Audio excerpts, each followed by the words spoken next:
bilakah wahai ibu Rasulullah akan tiba di sini? Bilakah Rasulullah akan datang ke Madinah? Sehingga masa-masa petang Sayyidina Anas bin Malik digunakan untuk menunggu baginda Rasulullah sallallahu alaihi wasallam. Kisah berkaitan dengan kecintaan Sayyidina Anas bin Malik radhiyallahu anhu kepada Sayyidina Rasulullah sallallahu alaihi wasallam. Huwa Anas bin Malik khadim Rasulullah sallallahu alaihi wasallam, al-mufti al-muqri al-muhaddis. Beliau masuk Islam sebelum Nabi sallallahu alaihi wasallam tiba ke Madinah.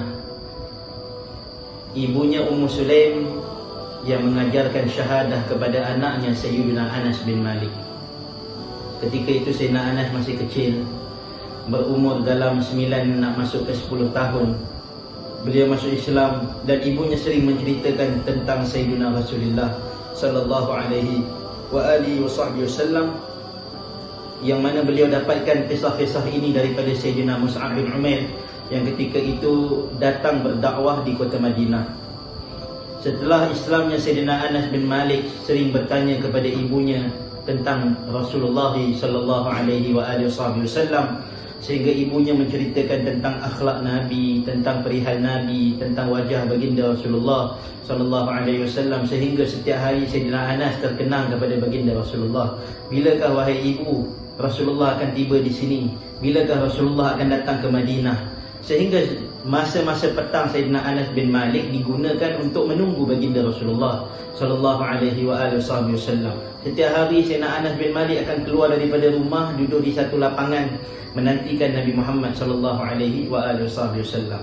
Antara kanak-kanak yang mempunyai kecintaan yang tinggi kepada Nabi Muhammad sallallahu alaihi wasallam, sehinggalah setiap hari Sayyidina Anas bin Malik keluar, dia tengok kawan-kawan dia sedang bermain. Ada yang menanti Nabi, ada di antara mereka yang membawa bendera, yang membawa pelepah-pelepah kurma untuk menyambut kedatangan Nabi.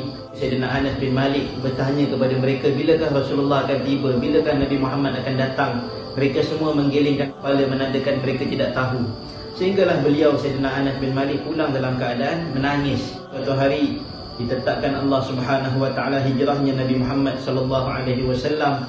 Ketika itu Sayyidina Anas mendengar sahabat radhiyallahu anhum menyambut kedatangan Nabi dengan tala'al badru alaina min saniyatil wada'. Ketika itu berlari Sayyidina Anas bin Malik sehingga mendahului seluruh kanak-kanak di kota Madinah. Semua sahabat-sahabat Ansar melihat kecintaan dan kerinduan Sayyidina Anas bin Malik yang ketika itu lebih kurang umurnya 10 tahun. Maka setelah daripada peristiwa tersebut, datangnya orang-orang Ansar berjumpa dengan Nabi sallallahu alaihi wasallam. Ada di antara mereka yang memberikan hadiah kepada Nabi, ada yang menawarkan rumah untuk Nabi sallallahu alaihi wasallam tinggal, ada yang membawa hadiah buah-buahan, baju dan sebagainya kepada Nabi sallallahu alaihi wasallam sebagai hadiah. Sehinggalah tiba Ummu Sulaim.